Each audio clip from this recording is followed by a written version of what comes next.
পরিবারের সাথে কোথাও ঘুরতে যাওয়া মানে একটা অন্যরকমই মজা। 5 জানুয়ারি আমরা যাচ্ছিলাম খেপি মায়ের ভোগ খেতে কাটোয়া, আমার পিসির বাড়ি। তো ট্রেনও যথারীতি ছেড়ে দিয়েছে আমোদপুর থেকে। ওইদিকে আমার বোন আর এদিকে আমি বসে, আর ওই সাইডে তো কাকুরা জেঠিমা দাদা সবাই বসেছিল। তো যাই হোক চলেও এসেছি কাটোয়া স্টেশনে নেমে। দেখো একটা ছোট্ট গপু সোনার সাথে আমাদের দেখা হয়েছে।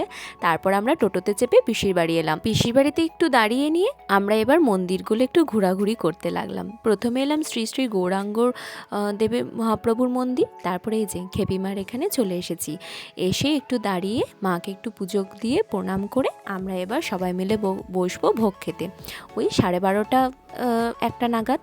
তো এখানে সবাই দাঁড়িয়ে আছি, এখানে ভোগের অ্যারেঞ্জও হয়ে গেছে। চলো এবার আমরা সবাই মিলে খেতে বসে যাই। আমি ভাই আর বোন একসাথেই বসেছিলাম পাশাপাশি, ওকে একটু জ্বালাচ্ছিলাম। তো প্রথমেই ঠাকুরের প্রসাদ দিয়ে দিল, তারপরে দিয়েছিল বেগনি, শাক, পোলাও, আর সব খাবারগুলো কিন্তু অসাধারণ ছিল।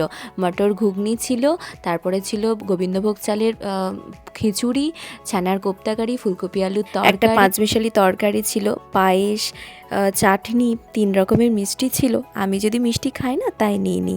তারপর পিসির বাড়িতে এসে আমরা একটু গল্প করে একবার গেলাম পিসির বাড়ির বারান্দায়, যেখানে প্রচুর গোলাপের গাছ লাগিয়েছে, আর গেলাম একবার ছাদে।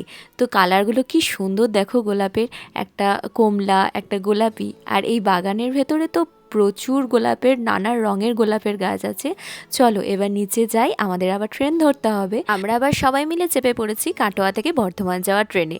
সবাই একসাথে থাকলে তো হাসি মজা আনন্দ হবেই। তো ট্রেনও এখান থেকে ছেড়ে দিয়েছে, বর্ধমান থেকে আবার বর্ধমানেও নেমে আবার ট্রেন চেঞ্জ করে বর্ধমান থেকে আমোদপুর যাওয়ার ট্রেনে চেপে পড়েছে। ট্রেনটা তো ছাড়ছিলই না, মাঝখানে একটা এসে দাঁড় করে দিয়েছিল প্রায় 1 ঘন্টা।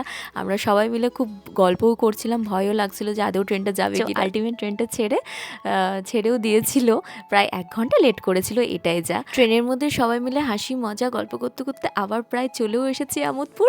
আর বোন তো বারবার দরজাটা লাগাচ্ছিল, এতটাই ঠান্ডা হাওয়া দিচ্ছিল তাই। চলো আজকে ব্লগটা তাহলে এই অবধি। ভালো লাগলে লাইক করো, কমেন্ট করো, চ্যানেলটা প্লিজ সাবস্ক্রাইব করো। দেখা হচ্ছে নেক্সট ব্লগে।